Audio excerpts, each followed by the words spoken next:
12 વાગ્યા પછી ગુજરાત સહિત દેશભરમાં એક ચર્ચા જામી હતી. ઉત્તરાખંડ પછી UCC uniform civil code Gujarat સરકાર લાગુ કરવા જઈ રહી છે. કમિટીની રચના કરી દેવામાં આવેલી છે અને 45 દિવસ પછી આ કમિટી રિપોર્ટ પણ સોંપશે. યુસીસી ની ચર્ચા એટલા માટે આજે કરવી પડે કારણ કે સામાન્ય જનતાને કદાચ આ કાયદાની ખબર નથી, અજાણ છે. શું ફાયદો થશે, કઈ રીતે લાગુ કરાશે તેની જાણકારી આપવાનો પ્રયત્ન એશિયાનું સૌથી જૂનું અખબાર મુંબઈ સમાચારના ડિજિટલ પ્લેટફોર્મ પર આપવાનો અમે પ્રયત્ન કરી રહ્યા છીએ. મારી સાથે જાણીતા એડવોકેટ જે કે મહેતા સાહેબ ઉપસ્થિત છે, તેમનું હું સ્વાગત કરું છું અને કાયદાકીય માહિતી તેમની પાસેથી લઈશું. જાણીતા વિશ્લેષક મિલનભાઈ ખીરા પણ ઉપસ્થિત છે, તેમનું પણ હું મુંબઈ સમાચારમાં સ્વાગત કરું છું. મહેતા સાહેબ, યુસીસી ચર્ચા ઘણા સમયથી થઈ રહી છે, દેશભરમાં થઈ રહી છે, ક્યાંક વિરોધ થઈ રહ્યો છે, ક્યાંક ફાયદા ગણાવાઈ રહ્યા છે, પરંતુ આ છે શું યુસીસી? ખરેખર નાગરિકોના અધિકાર, ભારત દેશના તમામ નાગરિકના એક સરખા અધિકારો હોય એ કન્સેપ્ટ સાથે આ કાયદાની વિચારણા થાય છે. અત્યારે પરિસ્થિતિ શું છે કે ધર્મ આધારિત કાયદાઓ પર નાગરિકોના કેટલાક સિવિલ અધિકારો, નાગરિક અધિકારોનું સંચાલન થાય છે. જેમ કે મુસ્લિમ પર્સનલ લો મુજબ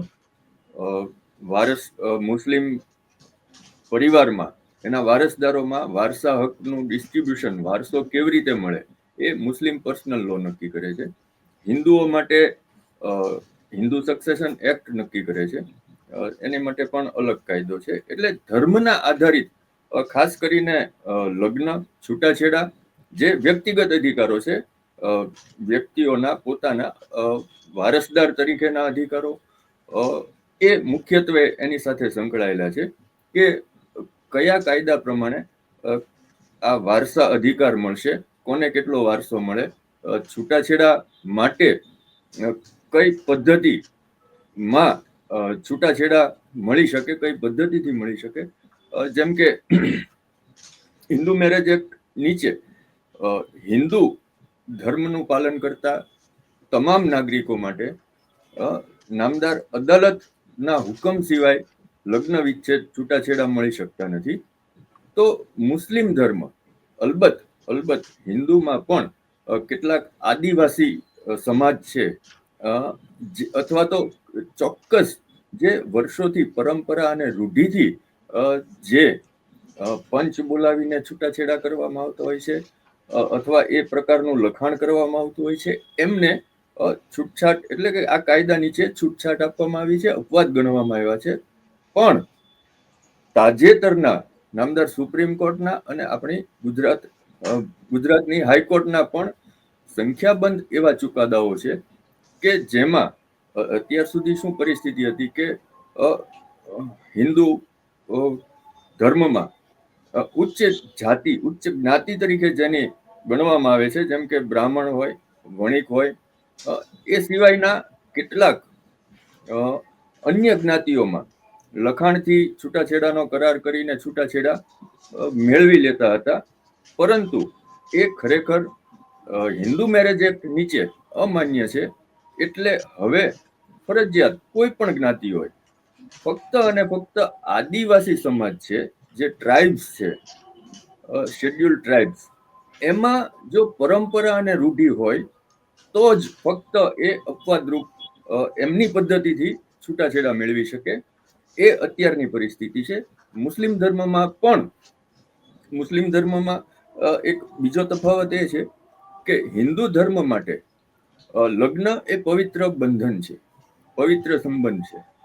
મુસ્લિમ ધર્મના સિદ્ધાંતો પ્રમાણે લગ્ન, નિકાહ એ કરાર છે, એગ્રીમેન્ટ છે. તો મુસ્લિમ ધર્મમાં છૂટાછેડા મેળવવા માટે લખાણથી છૂટાછેડા થઈ શકે છે, મળી શકે છે. કાજી પણ નિકાહ ફોક કરાવી શકે છે. એમાં અલગ અલગ 3-4 અલગ અલગ પદ્ધતિથી તલાક અથવા તો છૂટાછેડા મેળવી શકાતા હોય છે. એ આ તમામ કાયદાઓ જે પોતપોતાના ધર્મ પ્રમાણે અલગ અલગ છે, ધર્મ આધારિત જે કાયદાઓ છે, તો ભારત દેશમાં એટલે કે આ રાજ્ય અત્યારે નક્કી કરે છે, જે રાજ્યની યાદીમાં પણ છે બંધારણમાં કે કાયદો ઘડી શકે, તો ગુજરાત રાજ્યના તમામ નાગરિકો એક સરખો નાગરિક અધિકાર, સિવિલ રાઇટ્સ ધરાવે છે. એટલે એમના આ તમામ સંબંધો, લગ્ન હોય, છૂટાછેડા હોય કે વારસો હોય, એ એક જ કાયદા પ્રમાણે એનો અમલ કરવાનો, એ પ્રમાણે જ એનું સંચાલન થશે. આ મૂળભૂત કન્સેપ્ટ છે યુનિફોર્મ સિવિલ કોડનો. જી મિલનભાઈ, કાયદાકીય સમજણ તો મહેતા સાહેબ પાસેથી આપણે સમજીશું, પરંતુ સમાજમાં અલગ અલગ વર્ગોમાં, અલગ અલગ ધર્મ જાતિમાં આ કાયદો કેટલો અસર કરતા રહેશે, એક વિશ્લેષક તરીકે આપનું શું કહેવું છે? આની અંદર જે છે તે અલગ અલગ જ્ઞાતિ અને જાતિ વાઇઝ જે છે તે વિરોધ તો નીકળવાનો છે, બરાબર છે. પણ આ બાબત જે છે તે ખૂબ જ આવકારદાયક બાબત છે, અને હું એક વિશ્લેષક તરીકે અને એક હિન્દુ તરીકે આ વસ્તુને હું આવકારું છું કે ભાઈ આ અત્યંત જરૂરી પગલું છે. અને તમને એક બીજી વસ્તુ પણ તમને કહી દઉં કે આ ધીમે ધીમે એક એવું પગલું છે, અથવા તો એક નાનું ડગલું એવું છે કે જે ધીમે ધીમે રિઝર્વેશન આખાને સમાપ્ત કરી દેશે આગળ જતા. હવે વિરોધ શા માટે થશે? કે આપણો જે દેશ છે તે પબ્લિક જે છે ને સગવડીય ધર્મ વાળી પબ્લિક છે. પોતાની સગવડ મુજબ જે છે તે દરેક વસ્તુને ટ્વિસ્ટ આપવા માટે ટેવાયેલી છે, બરાબર છે. એટલે હવે શું થશે કે ભાઈ મને ગમતું હતું એટલે મેં આમ કર્યું, અને મારી જ્ઞાતિની અંદર આવી જોગવાઈ હતી એટલે અમે આમ કર્યું. પણ તમારી જયારે આંતરજ્ઞાતિ લગ્નો થતા હોય કે આંતરજ્ઞાતિ કઈ વસ્તુનો વહીવટ થતો હોય છે, ત્યારે એની અંદર જે પ્રોબ્લેમ્સ ક્રિએટ થતા હોય છે, સંતાનોની બાબતમાં પણ જે પ્રોબ્લેમ્સ ક્રિએટ થતા હોય છે કે ભાઈ વારસાઈ જે આવતી હોય છે એની અંદર પણ ઘણા બધા ડિસ્પ્યુટ્સ ક્રિએટ થતા હોય છે. એટલે આ જે કાયદો આવશે. જી જી મહેતા સાહેબ, આ તબક્કે એક ઉદાહરણ હું આપીશ કે પારસી ધર્મમાં જ્યારે પારસી પિતા કે પારસી પુરુષ અન્ય જ્ઞાતિમાં લગ્ન કરે તો એમના બાળકોને વારસો મળે છે, એ પારસી ગણાય છે.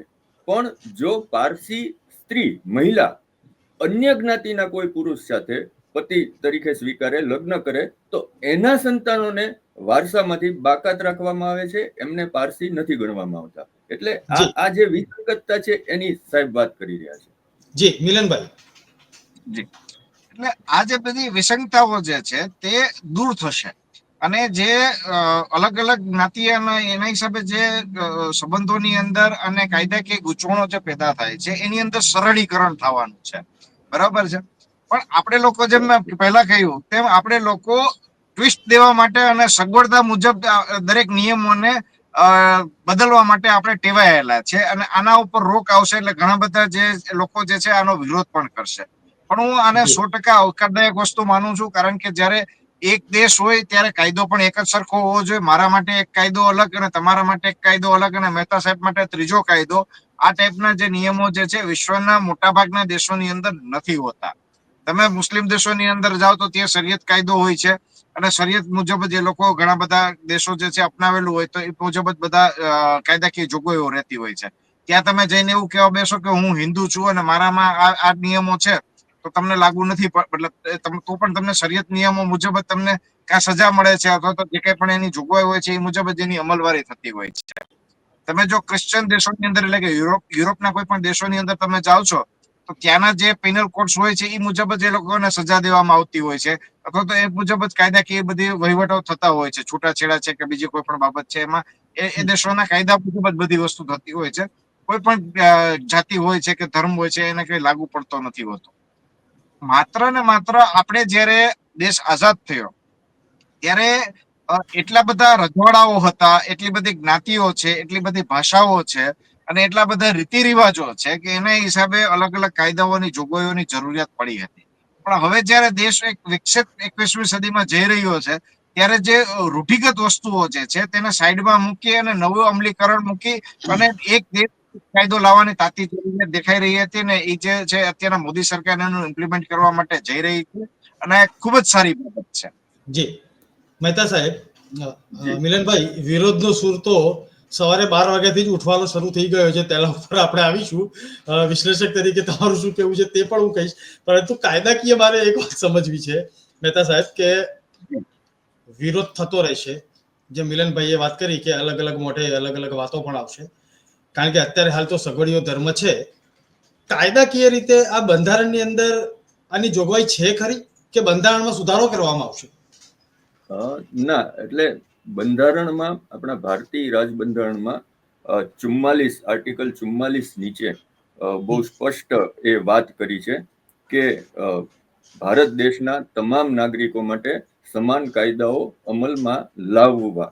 આ એક આદર્શ છે કે એ તરફ આગળ વધવાનું છે, એ ચોક્કસ છે. અને જે 52 મુદ્દાઓની યાદી છે, રાજ્ય અને કેન્દ્ર બંને વચ્ચે એમના કામગીરીનો જે અલગ અલગ યાદી તૈયાર કરી છે, એમાં 52 નામ, જેમાં સ્થાનિક કક્ષાએ અમુક કાયદાઓ રાજ્ય સરકાર ઘડી શકે છે એવું પ્રોવિઝન છે, એમને પણ સત્તા છે. એટલે ચોક્કસપણે આ બંધારણની જોગવાઈ પ્રમાણે જ કામગીરી થાય છે. બંધારણમાં નથી કે કંઈ નવું છે એવું નથી. આ રાજ્યને કેટલાક મુદ્દાઓ, કેટલાક વિષયોમાં કાયદાઓ ઘડવાની સત્તા છે, જેમ કે પ્રોહિબિશન, દારૂબંધી જે છે, તો એ સત્તા રાજ્યની છે. એવી જ રીતે નાગરિક અધિકાર માટે પણ કોમન સિવિલ કોડ કે યુનિફોર્મ સિવિલ કોડ લાવવા માટે કાયદો ઘડવાની સત્તા ચોક્કસપણે રાજ્ય સરકારને પણ છે, અને સાથોસાથ કન્કરન્ટલી કેન્દ્ર સરકારને પણ છે. જો કેન્દ્ર સરકાર કાયદો ઘડે તો એ પછી રાજ્ય સરકારના કાયદાઓ એમાં સમાવેશ થઈ જાય અથવા તો નાબૂદ થઈ જાય. એ પછી કેન્દ્ર સરકારના કાયદા પ્રમાણે જ અમલ રાજ્ય સરકારે પણ કરવાનો રહે. અત્યારે હાલના પરિસ્થિતિ, હાલના સંજોગોમાં કેન્દ્ર સરકારનો આ મુદ્દા ઉપર કોઈ કાયદો અસ્તિત્વમાં નથી. કેન્દ્ર સરકારના જે કાયદાઓ અસ્તિત્વમાં છે એ મુજબ દરેક ધર્મના લોકો માટે, દરેક ધર્મના નાગરિકો માટે એમના ધાર્મિક કાયદાઓ, જેમ કે અગાઉ જેમ કીધું, લગ્ન, છૂટાછેડા, વારસાધારા નીચેના પાળવાની સ્વતંત્રતા છે, એ પ્રમાણે એનું સંચાલન થશે એવી જોગવાઈ છે કેન્દ્ર સરકાર તરફથી. પણ રાજ્ય સરકાર એમાં આ ફેરફાર કરી શકે, ચોક્કસ એમને અધિકાર છે. જી મિલનભાઈ, આપે કહ્યું એમ સગવડીયો ધર્મ અપનાવતા કેટલાક લોકો, મારા તમારા જેવા જે છે, એ ટેવાઈ ગયેલા છે અત્યારે હાલ તો. તેમાંથી બહાર કાઢવાનો પ્રયત્ન કદાચ સરકારશ્રી દ્વારા હોઈ શકે, કે એક સુચારુ વ્યવસ્થાપન સમાજની અંદર અને રૂઢિચુસ્તતાથી બહાર નીકળીને કંઈક નવું સર્જન આપણા દેશનું થાય, તે તરફ આગળ વધીએ. સારો વિચાર છે, ના નથી, પરંતુ રાજકીય પક્ષોમાં આની ચર્ચા શરૂ થઈ ચૂકેલી છે. આમ તો ઘણા સમયથી થઈ રહી છે, પરંતુ જ્યારે ગુજરાતે ઉત્તરાખંડ પછી પહેલ કરી એટલે ફરીથી આજે રાજકીય પક્ષોના નિવેદન પણ આવી ચૂકેલા છે. આપણે સૌએ સાંભળેલા છે કોણે શું કહ્યું, કેમ કહ્યું. સવાલ એ થાય છે કે હવે આ રાજકીય ખીચડી પકાવવાનો સમય પાકી ગયો છે, કે એ લોકોને કંઈક આમાં ભાવતું હતું ને વૈદ્ય કીધું? શું લાગે છે આપને? જુઓ, અત્યારના જે ટેકનિકલી કેન્દ્ર સરકાર જે છે એને હું ત્રિશંકુ સરકાર કહીશ, કારણ કે ભાજપ આગળ જે છે તે સ્પષ્ટ બહુમતી નથી. બરાબર છે. જે વિરોધ પક્ષ છે તે એવું કહી શકાય કે ભાઈ સક્ષમ વિરોધ પક્ષ તરીકે પણ નથી અત્યારના. એની આગળ એટલી બધી સીટ નથી કે આપણે એને કહી શકીએ કે તે સક્ષમતા કઈ વસ્તુની ધરાવે છે. કોઈ બિલ બનતા અટકે એવી એની આગળ તાકાત નથી. એટલે અત્યારના શું છે કે આ જે યુસીસી અત્યારના જે લાવવામાં આવ્યું છે એ બધા જ માટે સગવડિયું વસ્તુ છે. ભાજપ માટે એટલા માટે સગવડિયું છે કે આનાથી એની જે હિન્દુની જે વોટ બેંક જે છે તે મજબૂત થશે. બરાબર છે. હવે આનો વિરોધ કરવો જે છે એ વિરોધ પક્ષો માટે, પછી કોંગ્રેસ હોય કે બીજી કોઈ પણ પાર્ટી હોય કે એઆઈએમ હોય કે મુસ્લિમ લીગ હોય કે કોઈ પણ ઓલા જે હોય, એ લોકો માટે શું છે કે પોતાની જે પર્સનલ વોટ બેંક જે છે એને ટકાવી રાખવું અને એ લોકોને એવું સ્થાપિત કરવા માંગશે અત્યારના કે ભાઈ અમે તમારી સાથે છીએ, આપણે એક જ્ઞાતિના છીએ, એક જૂથના છીએ અને એક વિચારધારા વાળા લોકો છીએ. એટલે આ વસ્તુ કેવી છે કે મનમાં લોકો સમજે છે કે દેશની અંદર એક જ કાયદો હોવો જોઈએ, પણ અત્યારના જે મગજમારી ચાલી રહી છે તે મગજમારી જે છે તે કાયદો સમજવા છતાં પણ માત્ર વોટ બેંક સાચવવા માટે થઈ અને વિરોધ કરવો અત્યારે ફરજિયાત થઈ જાય છે.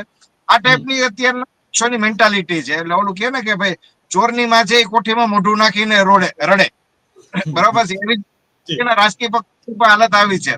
મનમાં સમજે છે કે યુસીસી જરૂરિયાત છે, કારણ કે ઘણી બધી વિસંગતતાઓ એવી પણ હોય છે કે એના હિસાબે દેશને અને જે જાતિઓ છે કે જ્ઞાતિ છે એ લોકોને પણ બહુ તકલીફ પડતી હોય છે.